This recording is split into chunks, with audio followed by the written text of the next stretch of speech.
Sekilas fotonya itu ada darah di perut dan juga di paha begitu ya.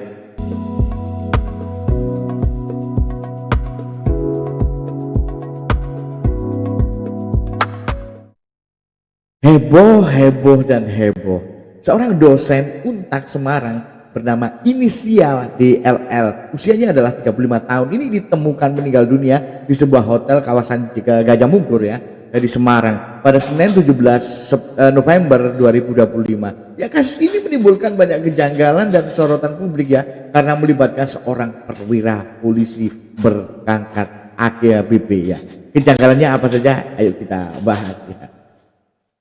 Kasus kematian dosen Untak Semarang ini bukan sekedar tragedi pribadi, tetapi juga menyentuh isu besar tentang moralitas, integritas aparat, dan transparansi hukum ya.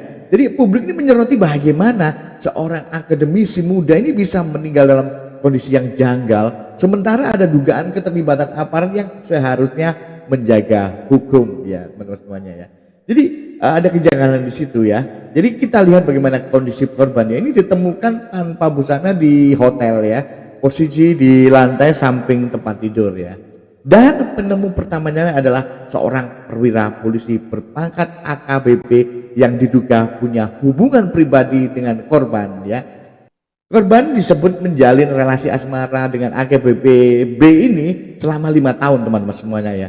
Meski AKBP B ini masih berkeluarga, itu menariknya. Dan ada pertanyaan besar di sini. Mengapa korban ditemukan oleh sosok yang justru punya relasi intim dengannya? Yang kedua, mengapa kondisi korban begitu mengenaskan namun narasi resmi ini masih minim begitu ya? Jadi yang ketiga, mengapa keluarga dan rekan dosen merasa ada tanda tanya besar ya, yang banyak belum dijawab di situ ya. Jadi ini yang menariknya di situ, teman-teman semuanya ya. Jadi apakah ada relasi kuasa atau potensi impunitas atau bagaimana, teman-teman ya? Nah, korban ini adalah seorang dosen muda ya, sementara sosok yang ada di dekatnya yang berhubungan adalah aparat berpangkat tinggi ya. Relasi ini menimbulkan pertanyaan tentang ketimpangan kuasa begitu ya. Jadi yang kedua, adakah ini potensi konflik kepentingan ya. Jadi jika aparat yang diduga terlibat juga bagian dari institusi yang menyelidiki, ya wajar dong kalau publik ini bertanya-tanya tentang perlindungan internal begitu ya. Kasus ini bisa dipersepsikan sebagai contoh klasik di mana ya elit aparat ini berpotensi kebal hukum ya, sementara korban ini adalah dari kalangan sipil dan tentu kehilangan keadilan begitu, teman-teman. Atau mungkin bagaimana, teman-teman semuanya ya. Jadi berita ini menekankan, ini berita-berita publik begitu ya, ini lebih menekankan hubungan asmara korban dengan AKBP ini ya, yang bisa menggeser fokus dari dugaan pidana ke moralitas pribadi korban tentunya begitu ya. Jadi apa ya, publik ini bisa diarahkan untuk melihat korban ini sebagai pihak yang salah tentunya ya, karena menjalin hubungan dengan pria yang beristri ya, alih-alih menyoroti dugaan pelanggaran hukum tentunya gitu ya. Jadi reaksi keras ini dari mahasiswa Untak ini menunjukkan adanya resistensi terhadap framing ini ya. Jadi mereka menuntut transparansi dan keadilan, bukan sekedar gosip asmara tentunya gitu ya. Dan bagaimana kepercayaan publik ya. Kasus ini memperkuat ya persepsi bahwa aparat ini bisa lolos dari jelasan hukum jika terlibat ya dalam kasus yang sensitif ya. Jadi gimana, teman-teman? Pernah juga terjadi begitu ya, seperti kasus Sambo, walaupun terungkap, tapi itu sebelumnya kan ada seperti itu, teman-teman semuanya ya. Jadi kematian seorang akademisi muda ini dalam kondisi yang janggal ini menyoroti lemahnya perlindungan hukum bagi warga negara, warga sipil begitu ya. Jadi korban adalah dosen hukum pidana. Ironisnya ia meninggal dalam kasus yang justru menyingkap adanya dugaan pelanggaran pidana, ini masih dugaan ya oleh aparat ya. Dan ini ada kesan kuat ya, hukum hanya tajam ke bawah, tubuh ke atas begitu ya. Kematian Levi ini tidak bisa dilepaskan dari relasi kuasa dengan AKBP ini ya. Adakah kemungkinan skenario nya ya, mungkin seperti ini ya, kemungkinannya skenario nya. kematian alami ya, misalnya serangan jantung dan mungkin yang lain ya. Tapi kejanggalannya adalah kondisi tubuh dan hubungan pribadi ini membuat publik sulit dipercaya begitu ya. Jadi menariknya di situ ya. Dan ada berita terbaru dari kakaknya korban ya. Tapi ini berita ini masih harus dikonfirmasi teman-teman semuanya ya. Kakak korban ini bernama Vian ya. Dia menjelaskan bahwa saat adiknya ini meninggal ya, AKBP ini sempat mengirimkan foto kepada budinya yang ada di Purwokerto ya. Namun begini teman-teman, sebelum foto itu sempat disimpan ya, tiba-tiba ada pengirim dengan nomor yang tak dikenal. Ini menarik pesannya begitu ya. Jadi ini jadi kecurigaan ya. Menurut Vian ya, sekilas fotonya itu ada darah di perut dan juga di paha begitu ya. Jadi ini masih harus dikonfirmasi ya, harus diselidiki lagi. Ini menurut kakaknya korban dari berita yang terpercaya tentunya teman-teman. Jadi masalah utamanya adalah transparansi. Tanpa investigasi terbuka, kasus ini bersikup ditutup dengan narasi hubungan pribadi berujung ya tragedi begitu ya.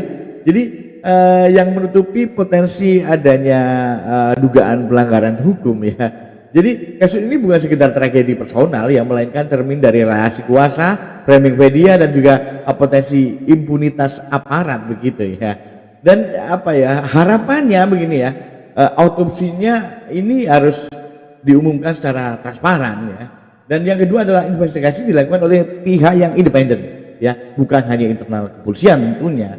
Dan yang ketiga mungkin ya media harus berhenti menstigma pada korban ini adalah dengan narasi moralitas dan fokus dengan dugaan pelanggaran hukumnya saja. Saat ini ada dugaan pelanggaran hukum di situ teman-teman semuanya. Jadi ada berita terbaru yaitu tentang kematian korban ini. Menurut berita ini masih autopsi lesen saja. Ini adalah jantungnya pecah begitu ya. Jantung pecah ini bisa disebabkan oleh 3 hal ya. Mungkin kalau saya membaca seperti itu. Yang pertama adalah serangan jantung besar ya. Jadi dinding jantung ini melemah lalu robek. Yang kedua ya, jantung pecah ini bisa disebabkan oleh trauma fisik, benturan keras di dada, kecelakaan atau kekerasan begitu ya. Yang kedua adalah memang ada kelainan bawaan atau aneurisma begitu ya.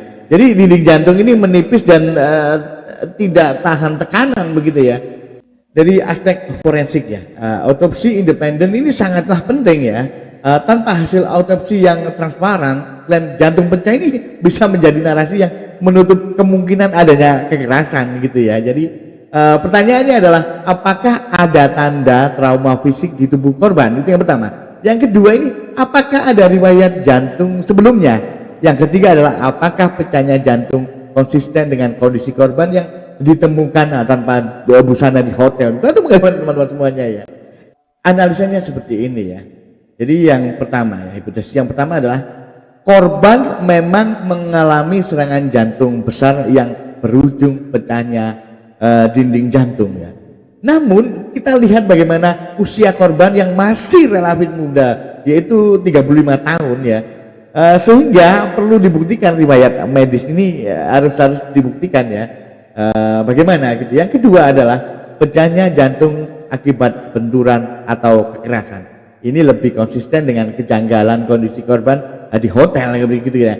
Yang ketiga adalah jantung pecah ini dijadikan label medis untuk menutup kemungkinan tindak pidana atau mungkin banyak teman-teman ya. Jadi kematian dosen Untak ini dengan klaim jantung pecah ini tidak bisa dilepaskan dari konteks relasi kuasa, kejanggalan lokasi dan juga minimnya transparansi autopsi gitu kan ya.